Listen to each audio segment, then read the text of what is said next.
O tempo não é o que pensamos. Aquilo que para nós corre em minutos e horas, em outra dimensão se dobra, se estende e se revela como algo muito maior. Há um lugar onde cada decisão ecoa como trovões, moldando não apenas instantes isolados, mas o destino de nações inteiras. Foi para esse lugar que eu fui lançado como testemunha. Meus olhos se abriram para algo que não pertence a este mundo. Não eram símbolos. Não eram metáforas antigas. Diante de mim estava o início de um evento que a Bíblia apenas advertiu: a marcha dos cavaleiros do Apocalipse. Eles estavam vivos. Estavam em movimento. E estavam prestes a atravessar a fronteira entre a eternidade e o tempo, trazendo sobre a terra um peso que jamais havia sido experimentado. Eu estava lá, eu o vi, e o que se desdobrava diante de mim não era apenas uma visão, mas a revelação de um drama cósmico que mudaria tudo para sempre. Não sei como cheguei, não sei por que fui escolhido, mas sei que meus olhos foram fixados nesta cena por uma razão maior do que eu mesmo. O salão que me rodeia é imenso, mais vasto do que qualquer construção humana poderia sonhar erguer. Suas paredes não têm limites visíveis.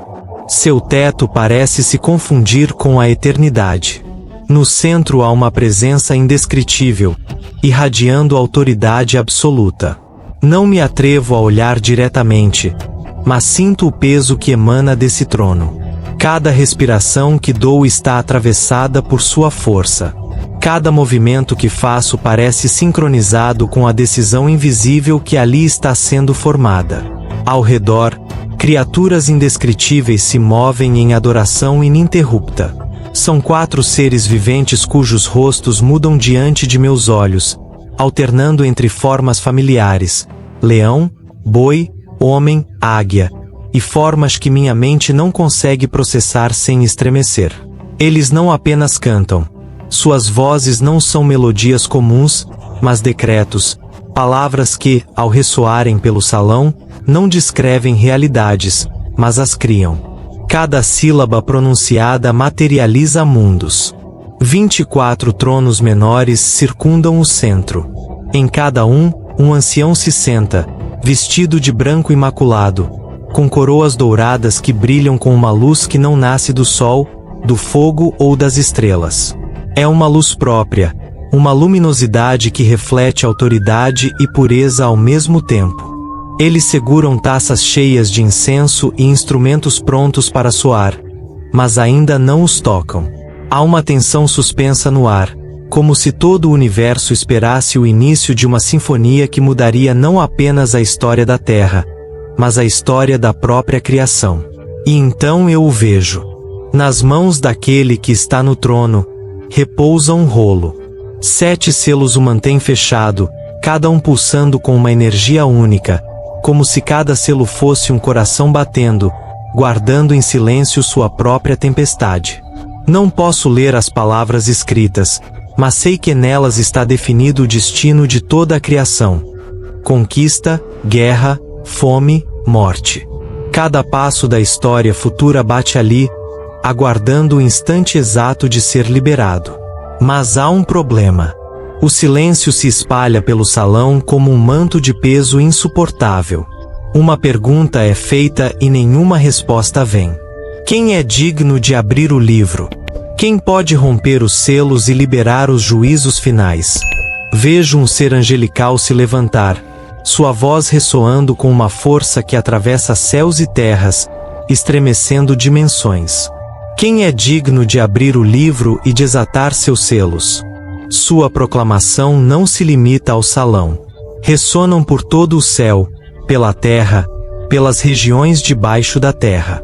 A pergunta corre por todas as dimensões como um raio, e a resposta é silêncio. Meu coração se aperta. O peso desse silêncio é mais ensurdecedor do que qualquer trovão. Ninguém responde. Ninguém no céu, ninguém na terra, ninguém debaixo da terra é achado digno de abrir o rolo.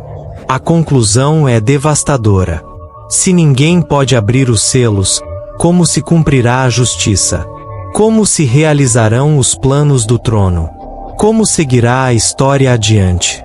A sensação é de colapso. Mas então algo acontece. Um dos anciãos, sentado em seu trono, se inclina para mim. Sua voz não é estrondosa, mas sua suavidade faz tremer minha alma. Não chores.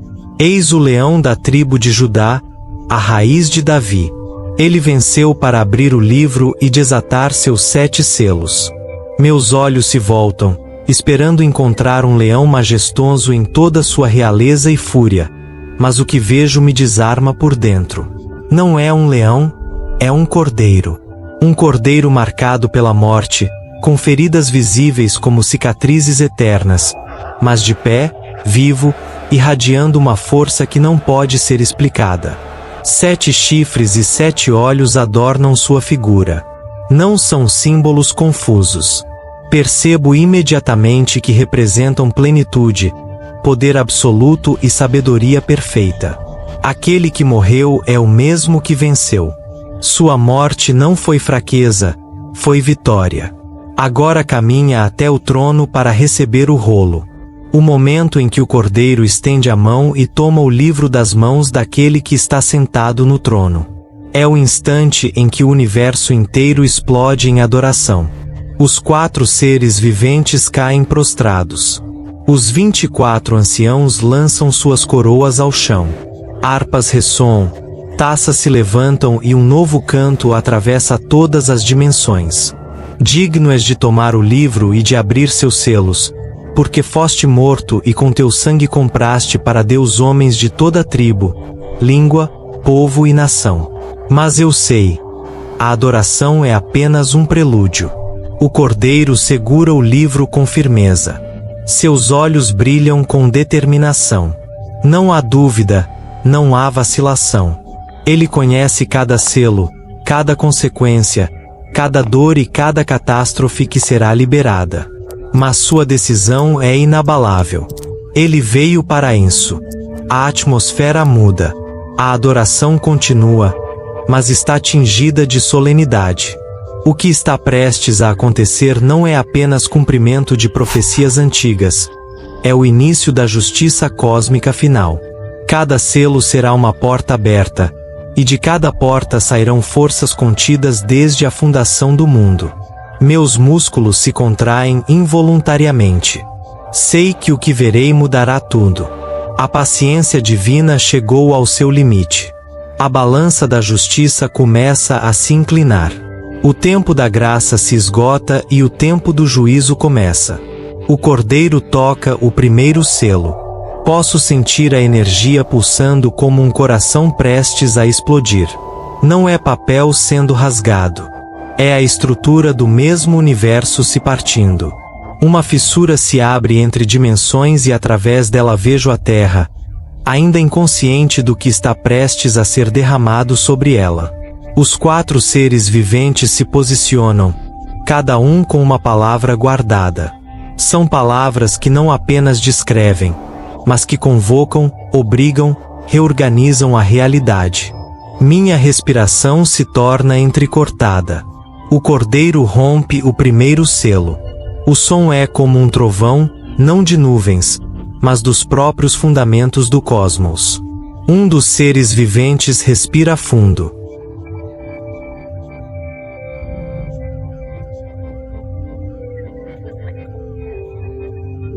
Sua garganta se prepara para a palavra que convocará um cavaleiro do nada, apressando a história rumo ao seu destino.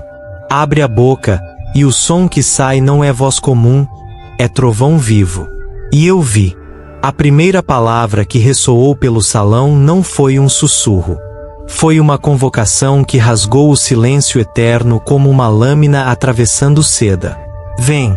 O primeiro ser vivente não pediu, ordenou. E do nada, como se sempre estivesse à espreita esperando apenas este instante, surgiu o primeiro cavaleiro. O cavalo era branco, não o branco da pureza que inspira confiança, mas o branco da camuflagem perfeita, da ilusão capaz de enganar até os olhos dos anjos. O cavaleiro que o montava irradiava uma autoridade silenciosa, Uma presença magnética que fazia com que reinos inteiros se curvassem antes mesmo de entender o motivo. Em suas mãos não havia espada nem lança. Havia um arco, mas não se via nenhuma flecha, porque suas munições eram invisíveis, letais e muito mais poderosas. Promessas que soavam como liberação, tratados que pareciam selar paz, palavras que trocavam grilhões por fitas coloridas, escravidão por uma aparência de salvação. Observei enquanto ele tensionava o arco, mas nunca disparava uma flecha física. E então a coroa, não conquistada em batalha, não arrancada das mãos de um inimigo vencido, lhe foi entregue por mãos ocultas, vindas de dimensões que não conseguia discernir claramente, como se o próprio universo tivesse conspirado para coroá-lo. A coroa repousou sobre sua cabeça com uma naturalidade perturbadora, como se sempre tivesse sido sua, apenas esperando o momento justo para ser revelada. O primeiro impacto veio como um golpe na alma. Mapas inteiros começaram a ser redesenhados diante dos meus olhos. Fronteiras que existiram por milênios simplesmente se apagavam como linhas de giz sob a chuva. Não havia invasões, não havia declarações de guerra, não havia disparos. As nações entregavam sua soberania voluntariamente, acreditando que estavam assinando o pacto mais sábio de suas histórias. Presidentes sorriam enquanto assinavam acordos, acreditando que estavam assegurando prosperidade. Reis inclinavam suas coroas diante do novo líder, seguros de que finalmente a resposta para todos os seus problemas havia chegado. Eu via a genialidade diabólica em ação. Um conquistador que dominava não com a espada, mas com gratidão. O cavalo branco avançava suavemente pela terra, mas cada passo deixava um eco subterrâneo, como um terremoto silencioso que sacudia alicerces invisíveis. Estruturas milenares de governo se dissolviam em dias, como se nunca tivessem existido. Sistemas políticos, econômicos e sociais que levaram gerações para amadurecer desapareciam diante de um novo modelo que surgia como se sempre tivesse estado ali, apenas esperando ser aceito. O segundo choque me atingiu quando percebi a velocidade sobre-humana do processo. Em semanas, talvez em dias, o mundo inteiro se reorganizava sob uma única liderança. Tecnologias impossíveis que pareciam arrancadas do futuro surgiam de repente, como se tivessem estado guardadas o tempo todo. Sistemas de comunicação, transporte e distribuição funcionavam em perfeita harmonia, desafiando as próprias leis da logística humana. As massas não apenas aceitavam a mudança, a celebravam. Multidões enchiam praças e ruas, não em protesto, mas em festa. Finalmente, gritavam, alguém que pode nos unir. Via famílias dançando enquanto entregavam suas liberdades mais íntimas em troca de uma promessa de segurança coletiva. Mas foi nos olhos do cavaleiro que a verdade se revelou. Não havia amor naqueles olhos, não havia compaixão nem desejo de paz genuína. Apenas fome. Um apetite insaciável que crescia a cada nova submissão. Ele não oferecia salvação, consumia. Não era um pastor cuidando de seu rebanho, mas um predador paciente que preferia que suas presas entrassem por vontade própria em sua boca. O arco em suas mãos permanecia relaxado, mas eu sabia que era apenas questão de tempo. A conquista por sedução tinha data de validade, e no momento justo aqueles que ousassem resistir descobririam para que servia realmente aquela arma silenciosa. O terceiro impacto foi ainda mais devastador. Vi até mesmo instituições religiosas se adaptando ao novo conquistador. Templos que resistiram a impérios por séculos passaram a pregar que ele era a resposta de Deus às suas orações. Textos sagrados eram reinterpretados com uma habilidade venenosa para justificar a submissão total à nova ordem. Líderes espirituais competiam em elogios, cada um tentando provar que reconhecia nele o cumprimento das profecias. Sem se dar conta, se convertiam em porta-vozes de sua própria destruição. E o mais perturbador, Funcionava. Não havia falhas, não havia resistência organizada, não havia voz dissidente forte o suficiente para ser ouvida. A conquista não gerava caos. Gerava uma ordem tão perfeita que até os céticos começavam a duvidar de suas próprias suspeitas. Cidades inteiras eram reconstruídas da noite para o dia. Economias frágeis se estabilizavam sob padrões globais inéditos. Conflitos que duraram gerações se dissipavam, não por reconciliação, mas porque agora todos serviam ao mesmo Senhor. Vi o Cavaleiro Branco completar sua primeira volta pelo mundo. Não parou, não descansou, não celebrou. Continuou cavalgando sem olhar para trás. Então entendi. Sua conquista não era um ato isolado. Era um processo contínuo, uma pressão que aumentaria até que não restasse um único coração verdadeiramente livre na terra. E foi nesse instante que a revelação me atingiu como um raio. Toda aquela unificação forçada, aquela centralização de poder, aquela eliminação de culturas e diversidades políticas não eram o objetivo final. Eram apenas preparação. O Cavaleiro Branco não reinava por si, pavimentava o caminho. A estrutura global que ele criou seria a ferramenta perfeita para os próximos juízos. A ausência de fronteiras permitiria que a destruição se espalhasse sem barreiras. A centralização militar garantiria que nenhuma resistência organizada sobrevivesse. Observei quando o Cavaleiro Branco se virou levemente, olhando por cima do ombro. Não olhava para trás com nostalgia. Olhava para frente com expectativa. Não aguardava o fim, aguardava a companhia. Sua conquista havia aberto caminho, mas não era o fim. Era apenas o primeiro ato de uma sinfonia muito mais sombria. O salão celestial tremeu. Senti meu estômago se contrair. O cordeiro se aproximava do segundo selo. A falsa paz construída pelo Cavaleiro Branco estava prestes a ser rasgada como um véu fino diante de uma lâmina. O segundo ser vivente respirou fundo. E eu sabia. A palavra que sairia de sua boca não traria celebração, mas divisão. Não revelaria unidade, mas a verdade escondida sob o verniz da conquista. A tensão no ar era palpável. A lua de mel da humanidade com seu falso salvador estava terminando. O som que ouvi a seguir não foi música nem festa. Foi o som frio e metálico de lâminas sendo desembainhadas em todo o mundo. A palavra ressoou de novo, e eu vi. O segundo ser vivente não hesitou. Não houve intervalo, não houve espaço para contemplar a aparente harmonia construída pelo primeiro cavaleiro. Sua voz cortou o ar como uma lâmina invisível carregada de autoridade implacável, mas havia algo diferente em seu tom. Não era apenas ordem. Era uma vibração sombria que fez com que até as paredes do salão celestial estremecessem com uma energia mais sinistra, como se o próprio cosmos pressentisse o que estava por vir. E então ele surgiu. O segundo cavaleiro avançava montado em um cavalo vermelho, não o vermelho da beleza, das rosas ou do pôr do sol, mas o vermelho vivo do sangue derramado, o vermelho das feridas abertas, das vidas interrompidas, das esperanças esmagadas. O ar ao redor do animal parecia pulsar como se estivesse saturado de ódio, cada respiração carregando o sabor metálico da guerra iminente. Em suas mãos não havia arco diplomático como o de seu predecessor. Empunhava uma espada, não uma lâmina leve, mas uma arma pesada feita para dividir. Era uma espada forjada não apenas para cortar carne, mas para separar irmãos, para transformar aliados em inimigos, para abrir fissuras irreparáveis em tudo que estava unido.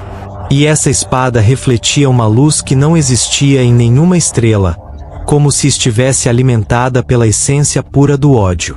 O choque não foi apenas sua aparição, mas a velocidade com que tudo se transformou.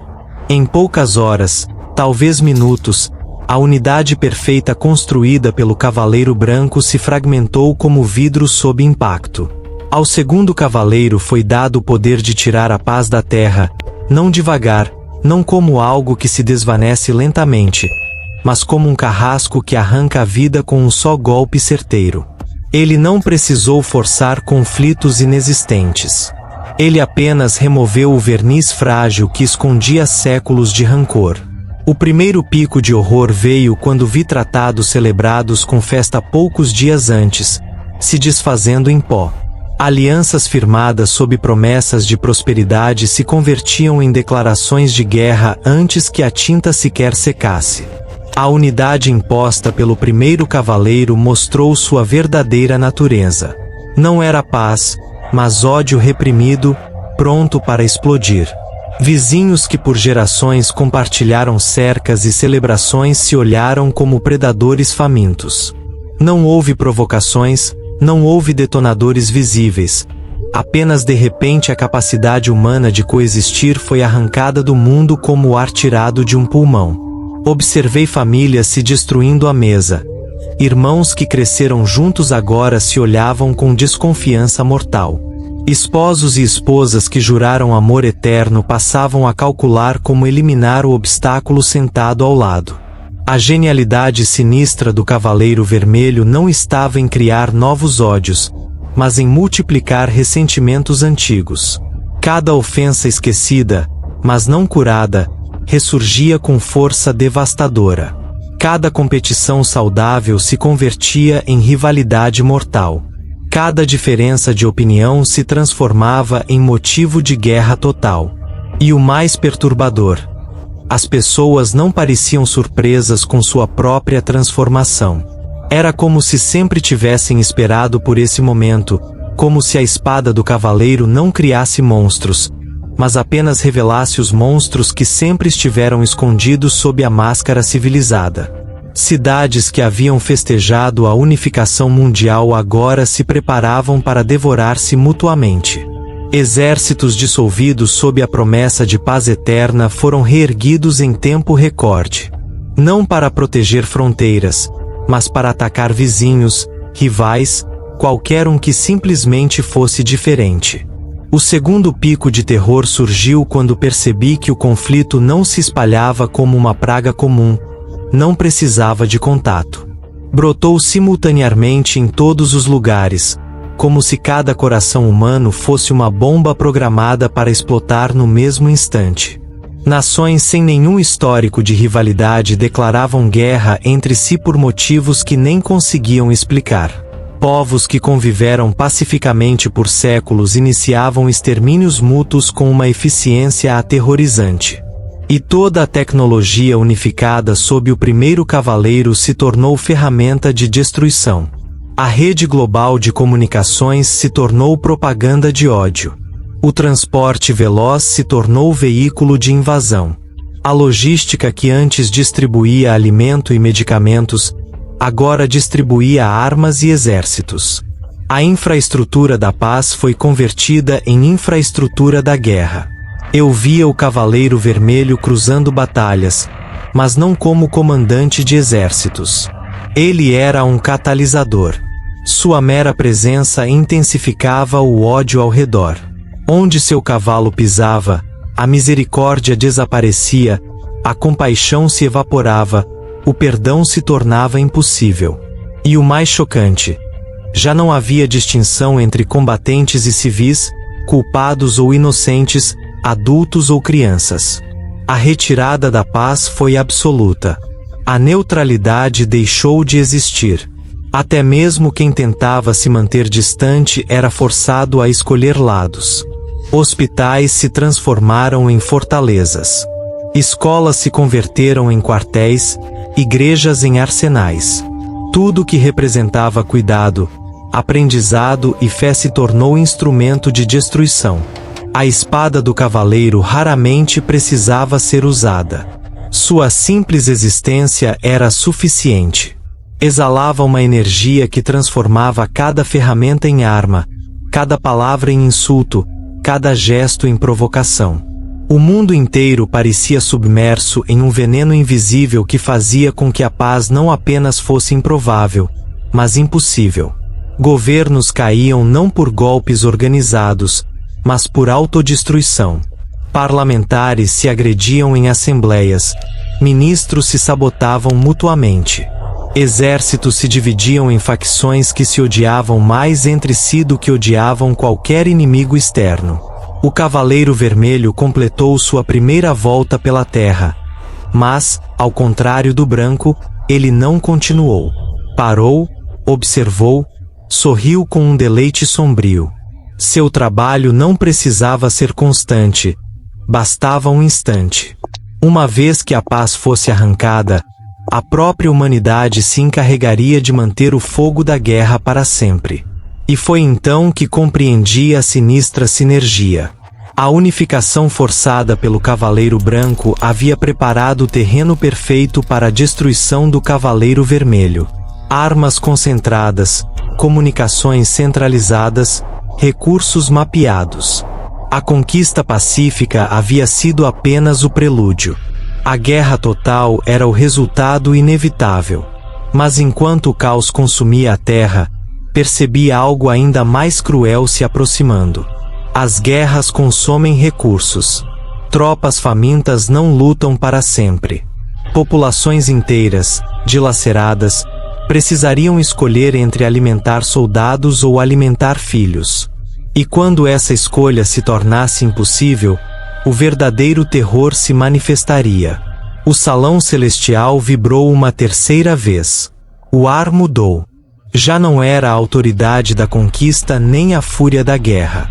Era algo mais sutil, mais frio, mais calculado, mais cruel em sua matemática implacável. E o som que veio não foi o das batalhas. Foi o som de estômagos vazios, o som seco de balanças sendo ajustadas. Houve peso no ar, e eu novamente vi. O terceiro ser vivente não levantou a voz em trovão como seus predecessores. Não gritou, não clamou. Sua voz nasceu como um sussurro gélido, mas carregado de tal autoridade que atravessou o salão mais alto do que qualquer relâmpago jamais ouvido. Era uma ordem precisa, fria, matemática, como o cálculo de um juiz que não erra em seu veredito. Vem! E desta vez a convocação não trouxe a força devastadora da guerra, nem a ilusão sedutora da conquista. Trouxe algo diferente, algo mais cruel. Uma presença que não destrói pela violência, mas pela privação. E então o vi. O terceiro cavaleiro surgiu montado em um cavalo negro. Negro não da elegância ou do mistério, mas da ausência absoluta. O negro da fome que rói o estômago durante a madrugada. O negro do vazio onde antes havia esperança. O negro do amanhã incerto. Ele trazia consigo um objeto que fez meu sangue gelar mais do que qualquer espada. Uma balança. Não era uma balança ornamental. Era um instrumento calibrado, preciso, feito para pesar não apenas grãos, mas destinos humanos. Cada prato brilhava com uma luz sombria, como se fosse forjado a partir da própria necessidade humana transformada em arma. E então ouvi a voz. Não vinha do cavaleiro. Parecia emergir da própria balança, como se o metal falasse em nome da justiça fria do juízo. E a voz ressoou através das dimensões com precisão letal. Uma medida de trigo por 1 denário e 3 medidas de cevada por 1 denário, e não danifiques o azeite nem o vinho. O primeiro pico de horror me golpeou quando compreendi o que significava. 1 denário era o pagamento de um dia inteiro de trabalho. Uma medida de trigo mal sustentava uma pessoa por 24 horas. O Cavaleiro Negro não trouxe ausência completa de comida. Trouxe algo mais cruel. Comida suficiente para manter vivo, mas nunca o bastante para saciar. Uma sobrevivência mínima, um estado perpétuo de insuficiência. Vi como o campo preparado pelo segundo cavaleiro serviu de cenário perfeito para este juízo. Os campos que alimentavam multidões agora eram crateras de batalhas. Fazendas haviam sido queimadas não por estratégia, mas por ódio. Rotas de distribuição que antes fluíam sob a falsa paz do primeiro cavaleiro, agora estavam em ruínas por causa da espada do segundo. O Cavaleiro Negro não precisou destruir nada com suas próprias mãos. Ele apenas chegou e ditou suas regras, e o mundo inteiro se curvou a elas. Alimentos que antes eram comuns se tornaram artigos de luxo. O pão se tornou moeda. Os grãos valiam mais do que o ouro. E o horror não estava na escassez natural, mas na precisão diabólica da escassez fabricada. Eu via filas intermináveis se formando, não de mendigos, mas de trabalhadores honestos, pais e mães que antes sustentavam famílias com dignidade. Agora seu salário inteiro comprava apenas um punhado de farinha, mal o suficiente para sobreviver mais um dia. A classe média desapareceu da noite para o dia. Só restaram dois grupos, os que controlavam a comida e os que imploravam por ela. A crueldade do Cavaleiro Negro estava justamente na matemática implacável de sua balança. Ele não permitiu que milhões morressem rapidamente de fome. Os manteve em agonia constante, em estado de quase fome perpétua. Famílias que antes se reuniam em mesas abundantes, agora rodeavam balanças pesando cada grão como se fosse um tesouro. Pais calculavam entre alimentar os filhos hoje ou sobreviver até amanhã. Mães escondiam pedaços de pão como se fossem diamantes. O segundo pico de horror surgiu quando percebi a nova forma de guerra. Já não eram mais batalhas por território ou ideologia. Eram guerras pelo essencial, conflitos por migalhas. Vizinhos se olhavam como predadores. Crianças aprendiam a esconder comida de seus próprios irmãos.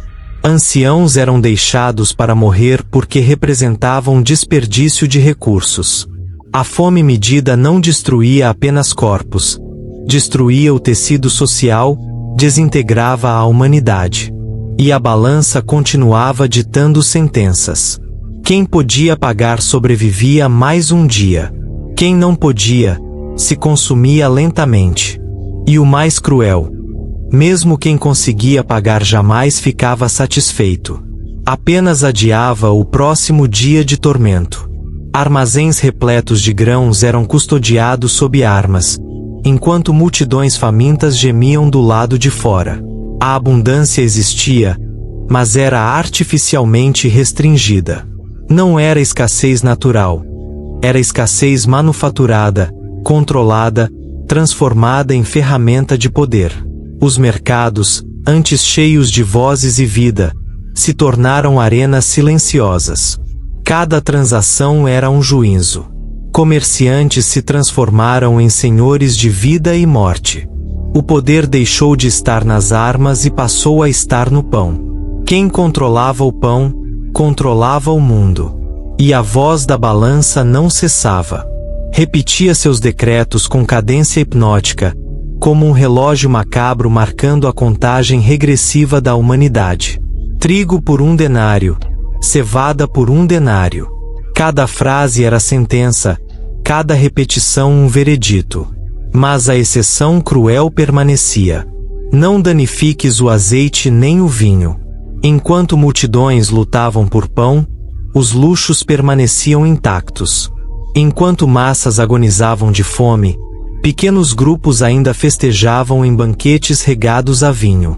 Era possível morrer de fome ouvindo risadas que vinham de dentro de palácios iluminados. O Cavaleiro Negro não corria, não precisava de pressa.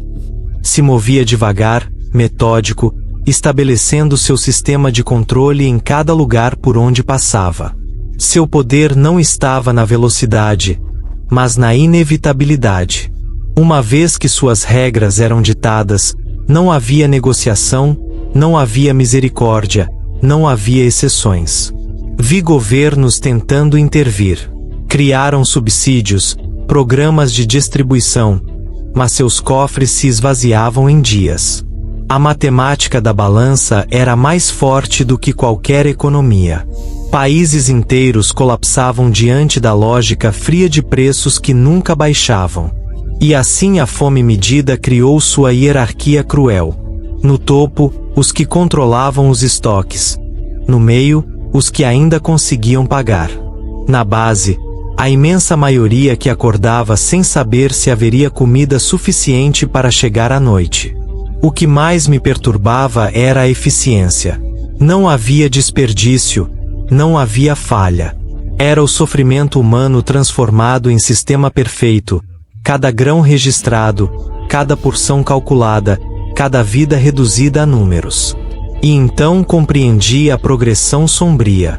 A conquista havia centralizado os recursos, a guerra havia destruído a produção e agora a fome controlava a distribuição. Não eram eventos separados, eram fases de um plano meticuloso. Mas enquanto multidões se consumiam, percebi que o pior ainda estava por vir. Os corpos debilitados pela fome já não resistiam. Os sistemas imunológicos colapsavam. Populações inteiras viviam no limite da sobrevivência. O salão celestial vibrou pela quarta vez. O ar se tornou gelado, mas não era a ausência de calor, era a presença da morte. E então, no meio do silêncio pesado, ouvi passos. Não eram cascos de cavalo. Eram passos humanos, lentos, deliberados, irreversíveis, finais.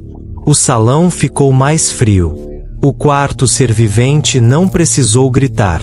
Sua voz emergiu como um sussurro gelado que atravessou o espaço e penetrou nos ossos de toda criatura viva. Quando pronunciou "vem", o próprio ar pareceu morrer ao redor de suas palavras, como se até o oxigênio tivesse se rendido à autoridade da convocação. Foi então que, do nada mais absoluto que jamais testemunhei, eles surgiram. Não era apenas um cavaleiro. Desta vez eram dois. O primeiro montava um cavalo de cor indescritível. Não era branco como a neve, nem cinza como a tempestade, nem verde como a vegetação morta. Era um tom pálido que parecia absorver a vida de tudo ao redor, como se fosse a ausência de todas as cores que representam vitalidade. Era a cor da pele de quem está prestes a partir, a cor da esperança que se desfaz lentamente diante da morte inevitável.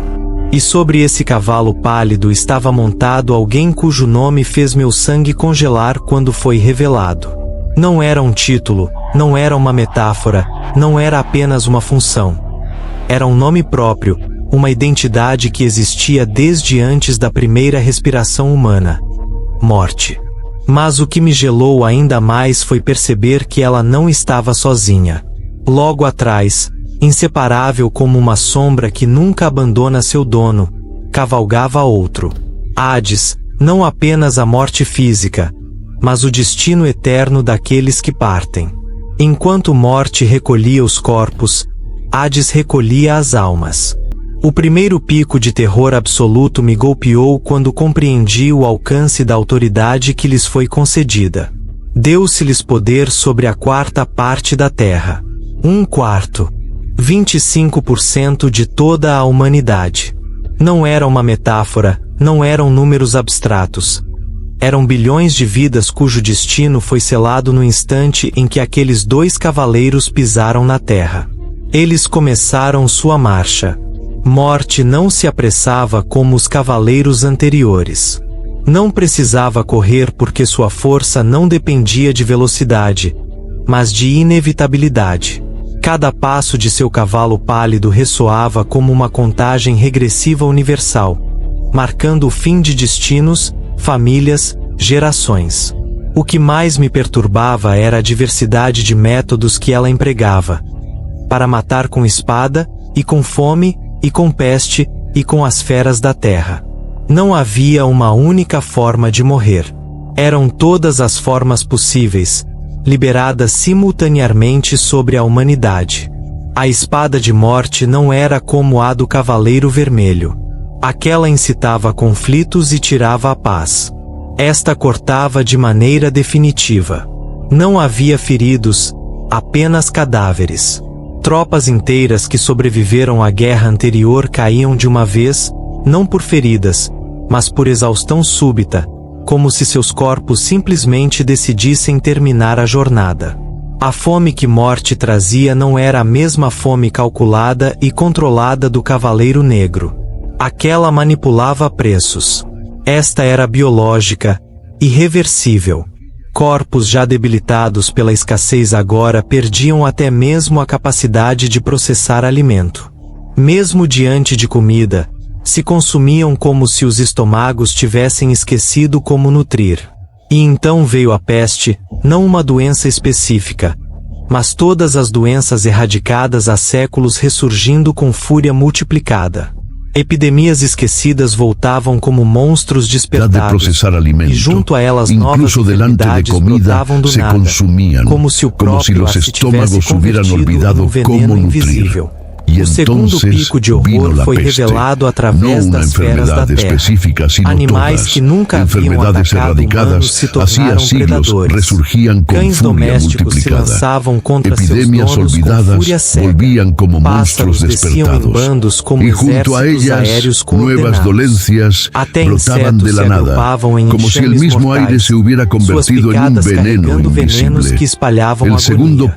Atrás, inseparável, de la tierra. Animales que nunca habían atacado humanos se volvieron predadores. Perros domésticos se lanzaban contra sus dueños con furia ciega. Pájaros descendían en bandadas como ejércitos aéreos coordinados. Incluso insectos se agrupaban en enjambres mortales, sus picaduras cargando venenos que esparcían agonía. Detrás, inseparable, aves, siempre un paso detrás, recolectando las almas liberadas de los cuerpos. No había apelación, no había negociación. Él no persuadía, no juzgaba, solo recogía. Era la sombra inevitable del segador, la extensión eterna del trabajo de muerte. Y lo más angustiante era la precisión matemática. Exactamente un cuarto, ni uno más, ni uno menos, como si una contabilidad cósmica estuviera siendo rigurosamente mantenida. Cada vida marcada, cada alma registrada, cada lágrima contada. Hospitales que ya luchaban contra la escasez dejada por el hambre se convirtieron en templos de desesperación. Médicos observaban impotentes mientras pacientes que deberían recuperarse simplemente expiraban sin explicación. Antibióticos fallaban, cirugías no funcionaban. Era como si toda conquista humana contra la muerte hubiera sido anulada de una vez. Cementerios ya no soportaban más cuerpos. Crematorios trabajaban sin cesar y aún así no daban abasto. El sistema funerario de la humanidad colapsó ante el volumen absurdo. Ya no había espacio ni estructura ni dignidad posible para enterrar a los muertos.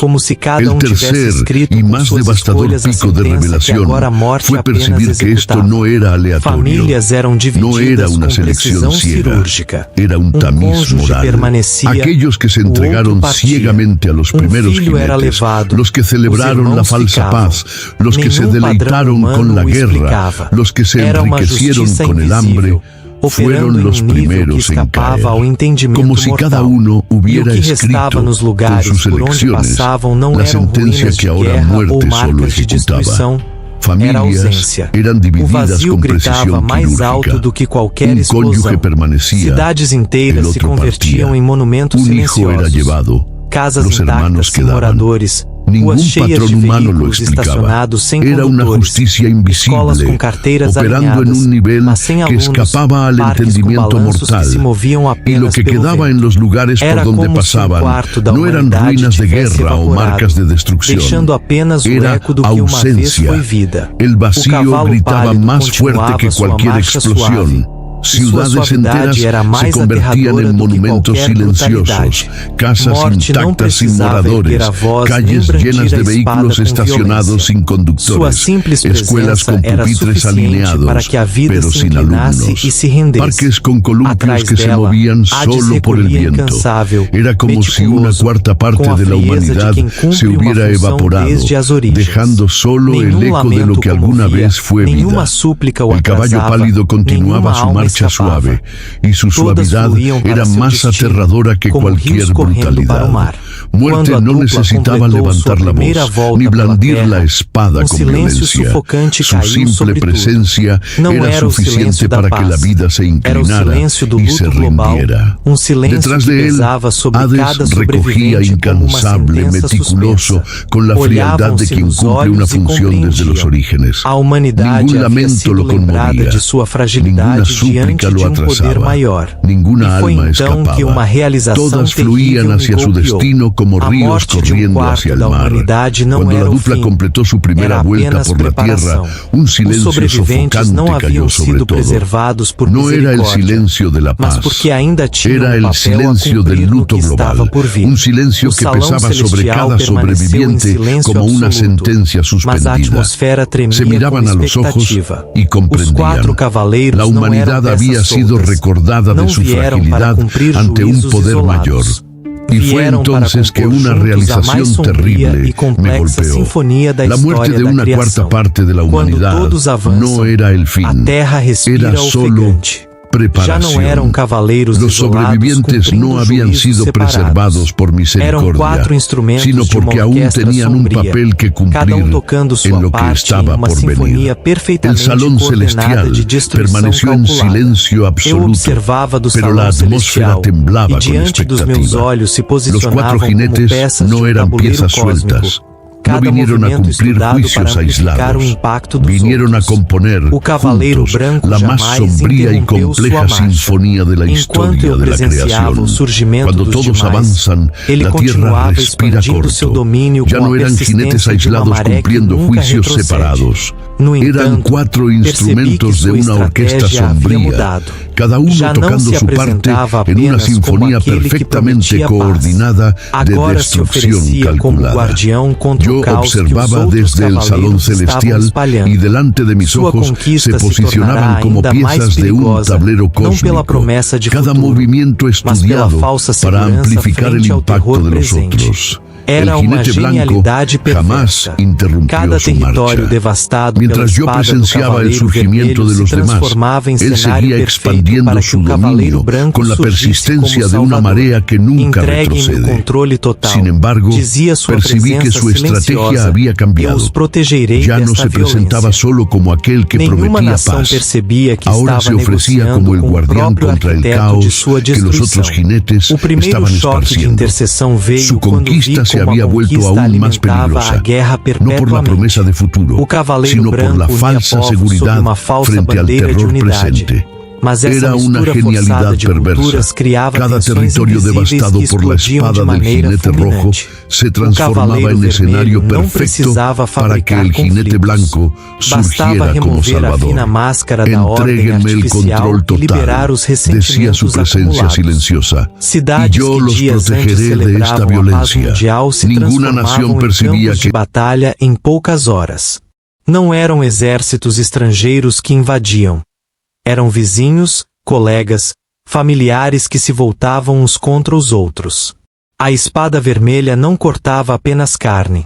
Desfazia laços de confiança, alianças frágeis e promessas de eternidade feitas sob coação diplomática. E então, inevitavelmente, a guerra preparava o terreno para a fome. Cada campo de cultivo arrasado, cada rota de suprimento interrompida, cada cidade cercada esgotava suas reservas e abria espaço para que o cavaleiro negro pesasse sua balança. Ele não precisava levantar a mão. Bastava proclamar preços impossíveis enquanto a destruição vermelha criava a escassez que justificava seu domínio. Era uma engrenagem cruel. Soldados famintos lutavam menos, facilitando vitórias rápidas que economizavam recursos.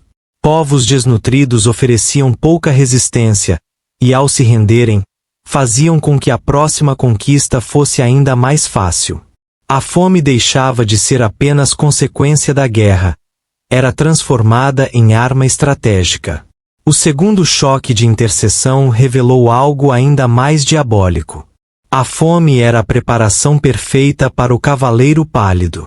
Corpos debilitados pela escassez perdiam a força para lutar contra doenças. Mentes fragilizadas pela privação tomavam decisões fatais. A balança negra não controlava apenas o pão. controlava a própria capacidade de resistência da humanidade. Quando morte surgia, já encontrava a colheita madura. Eu via mapas sendo redesenhados diante dos meus olhos. Regiões inteiras eram conquistadas pelo branco, divididas pelo vermelho, empobrecidas pelo negro e, finalmente, esvaziadas pelo pálido. E o ciclo se repetia cada vez mais rápido, como engrenagens girando em perfeita sincronia. A genialidade estava na sustentabilidade do sistema. A morte de uma quarta parte da população não destruía a Terra. Ao contrário, a tornava mais moldável. Os sobreviventes, marcados pelo trauma, agarravam-se desesperadamente à falsa proteção oferecida pelo Cavaleiro Branco, reiniciando o ciclo. Era um círculo vicioso, cada vez mais eficiente, cada vez mais asfixiante. Os símbolos que carregavam se completavam. O arco e a coroa do branco. Autoridade ilusória conquistada à distância. A espada do vermelho. Divisão imediata, ódio sem freio. A balança do negro. Controle econômico absoluto sobre a sobrevivência. A ausência de adornos do pálido. A inevitabilidade final diante da qual nenhuma coroa humana tem poder. O terceiro e mais terrível choque de interseção me fez compreender. Eles não agiam em sequência, mas simultaneamente. Enquanto o branco estendia seu domínio sobre o Oriente, o vermelho incendiava o Ocidente. Enquanto o negro pesava o Norte com sua balança, o pálido cegava o Sul com sua sombra. Era uma operação global, precisa, sem espaço para resistência, sem tempo para recuperação. O que mais me perturbava era vê-los aprender uns com os outros. O branco copiava a brutalidade do vermelho. O vermelho usava a privação do negro. O negro aplicava métodos de extermínio que observava no pálido. Evoluíam como uma mente coletiva, como se fossem 4 braços de um mesmo corpo, tornando-se mais eficazes a cada passo. E o mais inquietante, havia limites. O branco conquistava apenas até onde lhe era permitido. O vermelho tirava a paz em regiões determinadas. O negro controlava os preços, mas não tocava no azeite nem no vinho. O pálido cegava exatamente uma quarta parte, sem ultrapassar. Isso significava que uma autoridade maior controlava a operação. Eles eram executores, não legisladores. Cumpriam ordens, não decidiam destinos. A terra respirava ofegante, como se tivesse os pulmões comprimidos pelo peso dessa marcha coordenada. Mas eu percebia, não era a respiração final, era apenas a preparação. Algo maior se aproximava. Foi então que percebi uma mudança sutil no salão celestial. Entre o silêncio pesado e o resplendor do trono, alguém se aproximava do lugar onde um dia os cavaleiros retornariam para prestar contas. Eu não apenas vi a partida, eu vi o fim. E então meus olhos foram levados ao último dia. Há momentos na eternidade em que o tempo se dobra sobre si mesmo, revelando não apenas o que está acontecendo, mas o que inevitavelmente acontecerá. Enquanto os 4 cavaleiros completavam sua dança macabra pela terra, meus olhos foram transportados além do presente, além do caos que eles haviam desencadeado, até o instante final em que todas as contas seriam ajustadas. O salão celestial mantinha a mesma majestade, mas a atmosfera era diferente. O cordeiro que havia aberto os selos agora se erguia não apenas como aquele que libera os juízos, mas como o que põe fim a toda rebelião. O trono irradiava uma autoridade tão absoluta que não havia margem para apelações nem espaço para questionamentos. E então vi o destino dos cavaleiros. Os 2 primeiros, o conquistador branco e o guerreiro vermelho, simplesmente cessaram. Não houve drama, não houve batalha final, não levantaram armas, não clamaram por clemência. Suas funções se encerraram no mesmo instante em que a sentença do trono ressoou pelo universo. Era como observar mecanismos se desligando quando completam a tarefa para a qual foram programados. O Cavaleiro Branco, que seduziu reinos com sua diplomacia mascarada, descobriu que toda sua autoridade era emprestada. No instante em que foi chamado a prestar contas, sua coroa se desfez como pó, e o arco em suas mãos se evaporou como neblina ao vento. Sua glória nunca lhe pertenceu. Era apenas reflexo temporário de um poder que não era seu. O Cavaleiro Vermelho, que havia tirado a paz da terra com sua espada, viu sua lâmina se fazer em pó entre os dedos. Todo o ódio que havia semeado, toda a violência que havia alimentado, toda a guerra que havia catalisado, tudo perdeu força diante de uma paz superior decretada por uma autoridade que jamais poderia desafiar. O Cavaleiro Negro, mestre da fome calculada, olhava perplexo sua balança perder todo o equilíbrio. Os preços que regiam a vida e a morte de multidões se tornaram irrelevantes quando uma nova ordem foi estabelecida. Sua matemática cruel desmoronou porque alguém maior havia assumido o controle de todos os recursos. Mas com a morte e o Hades foi diferente. Eles não cessaram silenciosamente. Foram convocados, não mais como executores obedientes, mas como réus diante de um tribunal perfeito. Vi o momento em que o abismo se abriu diante deles. Não era um poço comum, mas o lago de fogo, destino final preparado desde a fundação do mundo. A morte, que havia ceifado bilhões, descobriu que existe algo maior do que ela mesma. O Hades, que recolhia almas como troféus, descobriu que havia um destino além do destino.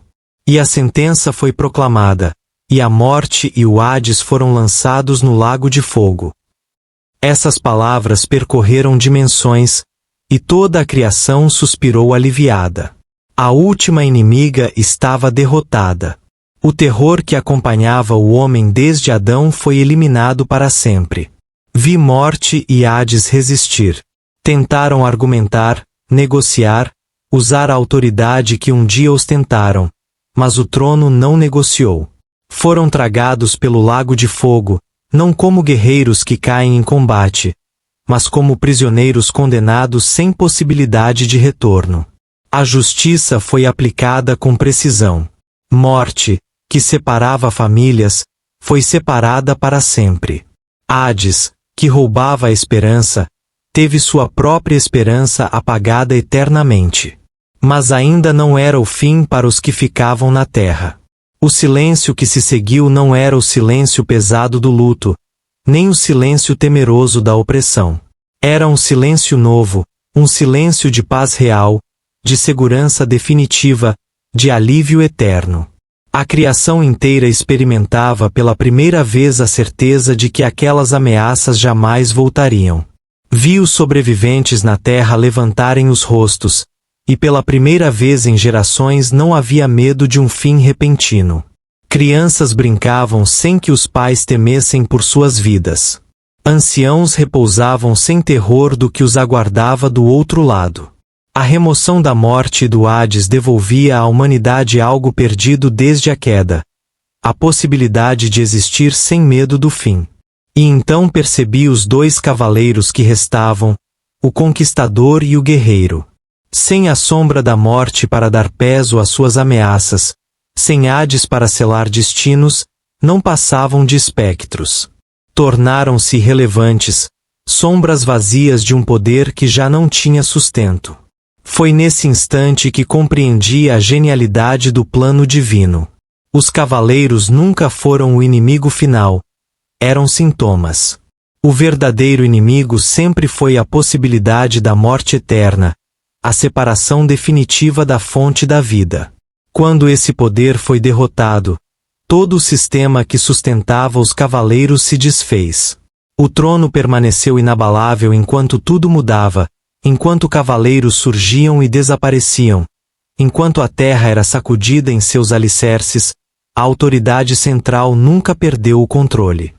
O cordeiro voltou ao lado do trono, não como um conquistador exausto após uma guerra, mas como um filho que retorna depois de cumprir com perfeição a missão recebida. Os selos foram abertos, os juízos executados, as contas ajustadas. A primeira fase estava completa, mas dentro do salão eu percebia algo. Essa completude não era fechamento, era preparação. O cenário havia sido limpo, mas o drama ainda não terminara. Ao contrário, estava apenas pronto para o ato final. Os 24 anciãos ajustaram suas coroas, os 4 seres viventes mudaram de posição, e o próprio ar vibrava com expectativa. A pergunta já não era sobre juízo, era sobre restauração. A terra, esvaziada de seus antigos aterrorizadores, estava pronta para ser preenchida com algo completamente novo. Eu ouvi e ouvirei de novo. Sussurrei para mim mesmo enquanto sentia a eternidade conter a respiração. Quando a palavra cavalgar, nada resistirá. Todo o salão ressoava com uma música nunca antes ouvida. Não era apenas adoração. Era uma marcha triunfal, uma celebração antecipada da vitória que já estava decretada antes da fundação do mundo. E então compreendi por que eu havia sido colocado ali como testemunha. Os cavaleiros do Apocalipse foram apenas o primeiro ato de um drama. O segundo ato estava prestes a começar, e desta vez não seriam precursores. Seria o próprio rei. A terra não tinha ideia, mas estava prestes a receber a visita pessoal do Juiz Supremo, não de símbolos de autoridade, mas da própria autoridade em carne e glória. Vi o Rei dos Reis ajustar as rédeas de seu cavalo transcendente. Os exércitos atrás dele se alinharam em formação perfeita.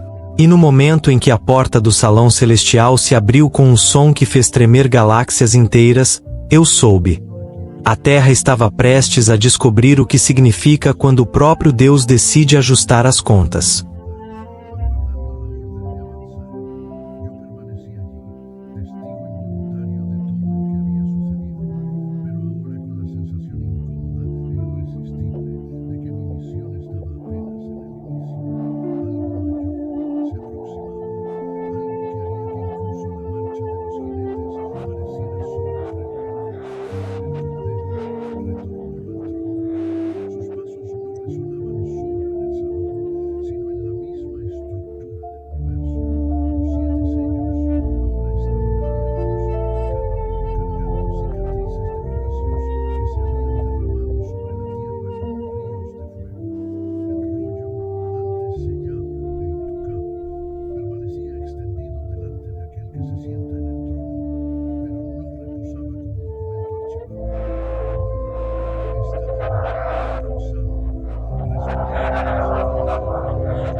Fueron apenas el primer acto de un drama. El segundo acto estaba